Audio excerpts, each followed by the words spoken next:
Los menores de edad capturados en Estados Unidos siguen generando diversas reacciones y esta vez le correspondió al canciller guatemalteco dejar sentadas algunas de las prioridades en estos casos, lo que se convirtió en la cita de la semana. La idea fundamental, ¿cuál es? Que si un niño va a regresar es porque habiéndosele dado las garantías procesales del caso y habiendo podido presentar su caso ante un juez de migración adecuado, ¿okay?, habiendo sucedido todo ese debido proceso, definitivamente el niño no puede calificar para quedarse en Estados Unidos.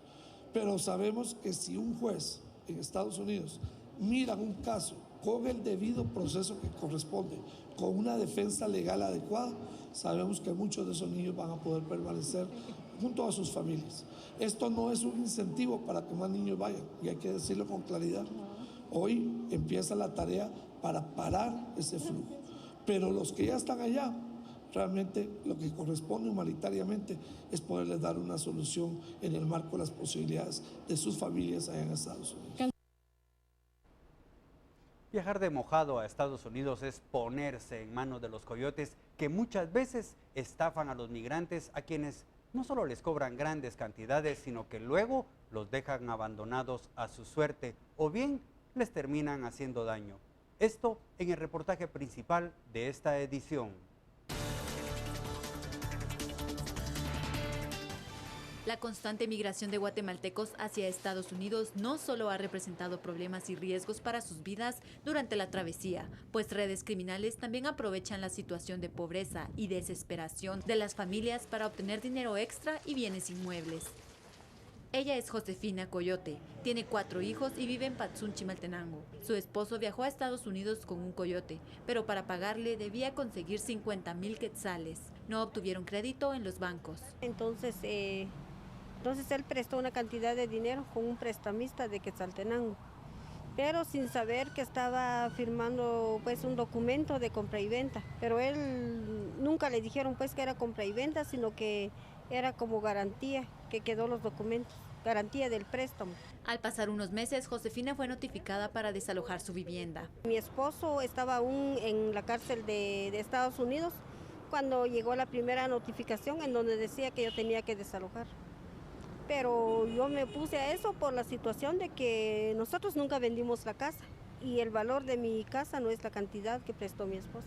La Comisión Nacional de Protección al Migrante Guatemalteco ha identificado que las estafas de inmuebles son una práctica común en Quetzaltenango y Chimaltenango. Son redes estructuradas por varios miembros. El coyote, el notario y el prestamista se conocen entre ellos, entonces lo que está ocurriendo es de que la persona cuando busca el dinero con el prestamista para tener dinero para pagar el coyote o viceversa, o va con el coyote y le dice, el mismo coyote le recomienda a cierto prestamista. Sin embargo, también hay negligencia por parte de los interesados en obtener el préstamo para pagar al coyote, pues en la mayoría de casos han ignorado el contenido de los documentos legales. La gente a veces no lee o les firma documentos en blanco. En algunos casos ellos han señalado que se les ha falsificado la firma o que les han leído un documento en la pantalla de la computadora y cuando firman han sido otro. Cuando ocurre esto, las partes pueden llegar a enfrentar un juicio cuyo proceso tomará tiempo y será engorroso. De acuerdo a la Procuraduría de los Derechos Humanos, este año se han recibido 12 denuncias relacionadas con el tema migratorio, pero ninguna se ha referido a la estafa de inmuebles por parte de las redes de coyotes, notarios y prestamistas. Por el momento no hemos recibido ninguna denuncia relacionada con coyotes. Tenemos unas 25 denuncias que se recibieron el año pasado, una docena de denuncias que van hasta el momento, pero ninguna es relacionada específicamente con coyotes. A pesar que la estafa de la que fue víctima la familia de Josefina ocurrió hace 5 años y actualmente enfrenta un proceso para legalizar el título de la propiedad, ella manifiesta que no entregará su vivienda en ninguna circunstancia. Aún estamos en nuestra casa y no vamos a salirnos de ahí. Conamigua ha reportado que en los últimos 3 años han ocurrido 53 casos de estafa como el que le ocurrió a Josefina. Pero estos son solo los que han solicitado asesoría con la entidad. Sin embargo, se estima que podrían ser más de 100 casos. Ay, qué orgullo. Pues claro, y por eso es que Quédate es la frase que se utilizará en una campaña oficial para que los niños y los adolescentes no viajen de manera ilegal a Estados Unidos. Esto y más en las 5 importantes de la semana.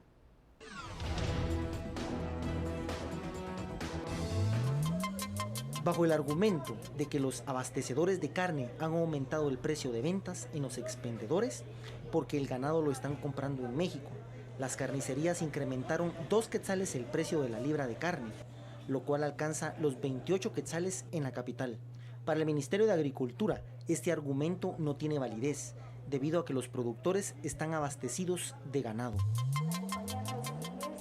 Se lanzó la campaña de prevención de niñez y adolescencia migrante, llamada Quédate, para informar de los riesgos que conlleva emprender el viaje de forma ilegal a Estados Unidos. La esposa del presidente, Rosa Leal Pérez, dijo que se coordinarán acciones que permitirían a los interesados en migrar capacitarse en distintas áreas técnicas y que se brindarán oportunidades de microcréditos para que los niños y adolescentes vivan dignamente. Los integrantes del Comité de Desarrollo Campesino procedentes de distintos departamentos participaron en una marcha que empezó en el Obelisco y terminó en la Corte Suprema de Justicia para exigir la liberación de 3 personas enviadas a prisión preventiva por un juez de Huehuetenango por promover y cobrar conexiones eléctricas ilegales. A casi una semana después del terremoto que afectó 9 municipios de San Marcos, el Cuerpo de Ingenieros del Ejército y del Ministerio de Comunicaciones iniciaron la demolición de viviendas, algunas con costos de construcción de hasta 1 millón de quetzales, programadas para ser demolidas. Hay quienes ya no desean volver a invertir porque a menos de 2 años se han registrado 2 terremotos en San Marcos. La campaña Quiero ser un héroe de la Secretaría de Bienestar Social de la Presidencia busca que familias guatemaltecas se conviertan en padres sustitutos de manera temporal de niños de 0 a 3 años de edad y que actualmente viven en hogares de protección. Los pequeños estarían viviendo de 3 a 4 años con los padres sustitutos, luego regresarían a la casa hogar para iniciar un proceso de adopción.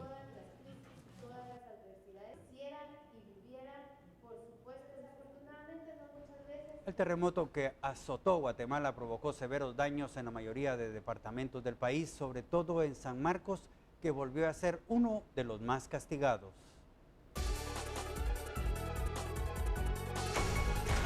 El sismo del pasado lunes dejó como resultado 2 personas fallecidas y 81 heridas, así como 48 personas evacuadas. Se contabilizan entonces 115 personas damnificadas y 20.680 afectados. Un total de 44 viviendas con daños leves, 25 casas con daños moderados, 47 con daños severos, 44 escuelas dañadas y 10 derrumbes en carreteras. El sismo de 6.4 grados en escala de Richter no llegó a ser un terremoto, pero sí un sismo de alta intensidad, y se hizo sensible a las 5 horas con 24 minutos de lunes y se sintió en 12 de los 22 departamentos del país. De acuerdo a los informes oficiales, los más perjudicados por el temblor fueron Sololá, Retaluleu, San Marcos, Quetzaltenango y Suchitepeques. El epicentro se localizó a 33 kilómetros de San Marcos, específicamente en Chiapas, México. En San Pedro, Zacatepeque, San Marcos se reportaron 26 viviendas que tendrían que ser demolidas debido a los daños sufridos. También hubo daños en Huehuetenango y Quiché. Las grietas en viviendas obligaron a las autoridades locales a habilitar albergues para dar atención a quienes no pueden regresar a sus casas por el peligro de nuevos temblores. El gobierno movilizó a distintos ministerios para atender la emergencia y de nuevo se enfrentará a peticiones de construcción de viviendas debido al alto número de casas que quedaron con daños y hace imposible seguir habitando en ellas. El Papa Francisco habló sobre los abusos sexuales en contra de menores y señaló que algunas víctimas optaron por el suicidio. Las muertes de estos hijos tan amados de Dios pesan en el corazón y en la conciencia mía y de toda la iglesia, resaltó el sumo sacerdote. Esto en Entendiendo el Mundo.